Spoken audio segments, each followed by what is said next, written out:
Hello everyone. नया दिन, नई मूवी और नया रिव्यू। स्वागत है आपका हमारे चैनल पावर क्रू में। आज हम रिव्यू करेंगे विजय देवरकोंडा की रिलीज हुई फिल्म किंगडम का।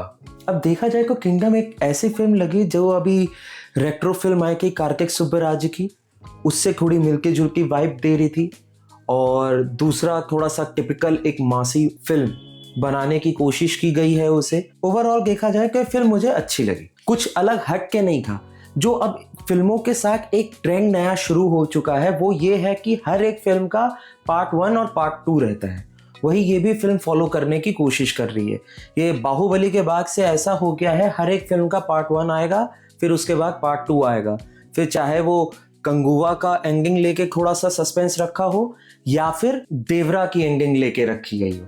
तो इससे साफ समझ में आ रहा है कि ये अब इसको पार्ट 2 की तरफ ले जाएंगे। और जिस हिसाब से ये फिल्म है और इसका रिस्पॉन्स अभी तक मिल रहा है तो मुझे लग रहा है कि किंगडम 2 जरूर आएगी। ये फिल्म बेसिकली दो भाइयों की कहानी है जिसमें एक भाई तो चला जाता है और दूसरा भाई उसे ढूंढता है। जैसा कि मैंने अपने फैंटास्टिक 4 के रिव्यू में कहा था कि स्टोरी लाइन आजकल ऐसी हो गई है कि आपको पता रहता है कि क्या दिखाने वाले हैं, बस प्रेजेंटेशन का तरीका अलग होना चाहिए, हटके होना चाहिए, तब आपकी फिल्म ज्यादा चलती है। और अगर देखा जाए तो इसका प्रेजेंटेशन का तरीका ठीक था, कुछ एकदम एक्स्ट्रा ऑर्डिनरी नहीं था लेकिन अच्छा था। ये फिल्म एक बेसिक स्टोरी लाइन को फॉलो करती है और हमको पता होता है कि फिल्म के एंडिंग में क्या होगा, क्योंकि वो एक जो सिमिलर पैटर्न में चल रहे थे वो उसको हमेशा फॉलो करके रखते हैं।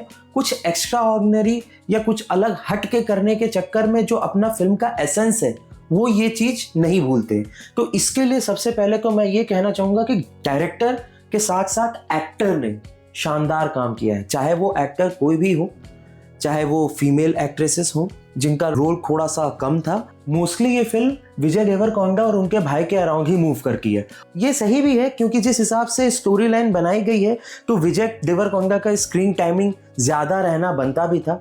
लेकिन जो उन्होंने परफॉर्मेंस दी है तो हम कह सकते हैं कि पिछली पुरानी कई फिल्मों के बाद उन्होंने एक अपना शानदार कमबैक किया है और मजा आया। लुक थोड़ा हटके था, उनको प्रेजेंट जिस तरीके से डायरेक्टर ने किया है वो जानदार था। तो ये फिल्म अगर आप इस सैटरडे को देखने का प्लान बना रहे हैं तो पक्का आप विजय देवरकोंडा के फैन हैं। और अगर आप विजय देवरकोंडा के फैन हैं तो विजय साहब आपको निराश बिल्कुल नहीं करेंगे। एक एक्टर को प्रेजेंट करने का सबसे बड़ा दामदार होता है डायरेक्टर के ऊपर, और डायरेक्टर ने जिस हिसाब से सिर्फ और सिर्फ विजय को नहीं, उसके अलावा जितने कैरेक्टर्स को जितने भी स्क्रीन टाइमिंग के साथ प्रेजेंट किया था वो उन्होंने बहुत अच्छा काम किया है।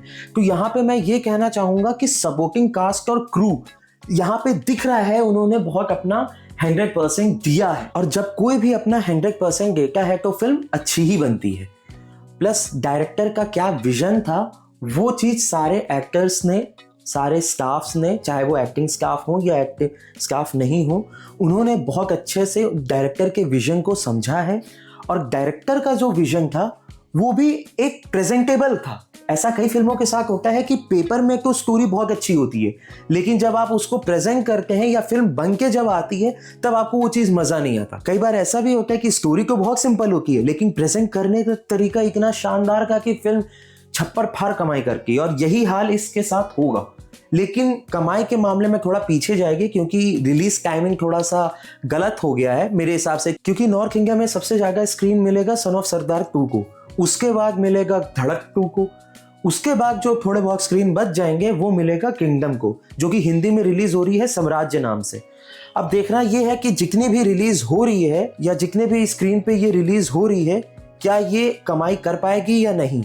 मुश्किल है थोड़ा, लेकिन साउथ में मुझे ऐसा लगता है बहुत अच्छा परफॉर्म करेगी क्योंकि वहां पे विजय सर का फैन एक अलग लेवल पे है। इस फिल्म की जो सबसे शानदार बात थी वो की फिल्म की सिनेमेटोग्राफी। हाँ, कई लोग कहेंगे बहुत बेसिक सिनेमेटोग्राफी है लेकिन इसको आप इस तरीके से देखिए, ये कुछ हाईफाई करने के लिए नहीं जा रखे, ये एक बेसिक सा एस्थेटिक मेंटेन करना चाह रहे थे और इन्होंने किया है और वो चीज आपको बहुत ही शानदार लगेगी। आप इस तरीके से देखिए, जो रॉनेस है वो ये फिल्म आपको फील करवाती है। एक जो ब्रूटल सीन्स भी आएंगे एक दो, तो वो ब्रूटल सीन्स में ऐसा क्या होता है कई फिल्मों में मासी बनाने के चक्कर में वो रॉनेस चली जाती है, लेकिन इस फिल्म के साथ ऐसा है कि वो रॉनेस को मेंटेन करके रखा हुआ है, ऑल्दो वो सीन को मासी बनाया भी गया है। इसमें एक सीन है जब विजय देवरकोंडा श्रीलंकन नेवी के बीच से आते हैं और जो थोड़ा सा धुआं का इफेक्ट डाला गया है जो कि एक्चुअली स्मोक फ्लेयर्स होते हैं, वो काफी शानदार लगता है। वो मासी मोमेंट है, लेकिन उससे पहले का जो इंटेंस सिचुएशन था वो रॉनेस जो फिल्म की है उसको मेंटेन करके रखी है। ऐसा नहीं कि भाई विजय सर हैं तो कुछ हो ही नहीं सकता। दूसरा, ये थोड़ा थोड़ा मुझे रेट्रो की वाइब दे रही कि जब रेट्रो में सूर्या सर अपने गांव जाते हैं, वहां उनको पूरी चीज पता चलती है और सिमिलर चीज कुछ यहाँ पे भी है, तो वहां थोड़ा सा वाइब मेंटेन हुई। शायद इंस्पिरेशन लिया गया होगा, और अगर लिया गया है तो बहुत ही अच्छी तरीके से इसको प्रेजेंट किया है। कोई कंप्लेन नहीं है मुझे इससे, लेकिन हाँ, अगर कुछ हटके होता तो वाकई में बहुत अच्छा होता। किसी भी फिल्म में अगर बैकग्राउंड म्यूजिक अनिरुद्ध ने दिया है तो वो इंस्टेंटली हिट हो जाती है। और सच बोलूं तो मुझे किंगडम के बारे में उसके बैकग्राउंड म्यूजिक से ही पता चला था, या उसकी थीम म्यूजिक से ही पता चला था जो अनिरुद्ध ने किया था। और जो म्यूजिक बजती है वो शानदार है, शुरुआत से लेके अंत तक। जब भी विजय देवरकोंडा का कुछ इंटेंस सीन होता है या उसको प्रेजेंट करने का तरीका होता है, तब वो बैकग्राउंड म्यूजिक को पीछे से चला दिया जाएगा। ऑब्वियसली बैकग्राउंड म्यूजिक है तो पीछे से ही चलेगा, लेकिन वो जिस तरीके से चलता है वो बहुत अच्छा लगता है। बीच में जब इसका यूज हुआ है तो एक जगह को गूज़बम्प्स भी आ गए थे, वो मुझे काफी शानदार और काफी अच्छा लगा।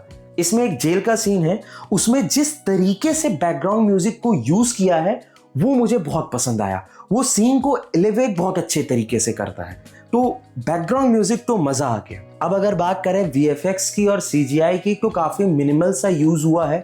हाँ, कुछ जो सेट्स खड़े किए गए हैं वो आपको नजर आएंगे, और ऐसा आजकल इसलिए होता है क्योंकि जो हमारा पोस्ट प्रोडक्शन का टाइमिंग है फिल्म का वो ज्यादा नहीं होता। इसीलिए आप देखेंगे जो भी पुरानी फिल्में हैं उसमें पोस्ट प्रोडक्शन टाइमिंग बहुत ज्यादा होती थी, तो उसमें जो वीएफएक्स की क्वालिटी होती थी वो बहुत ही शानदार होती थी।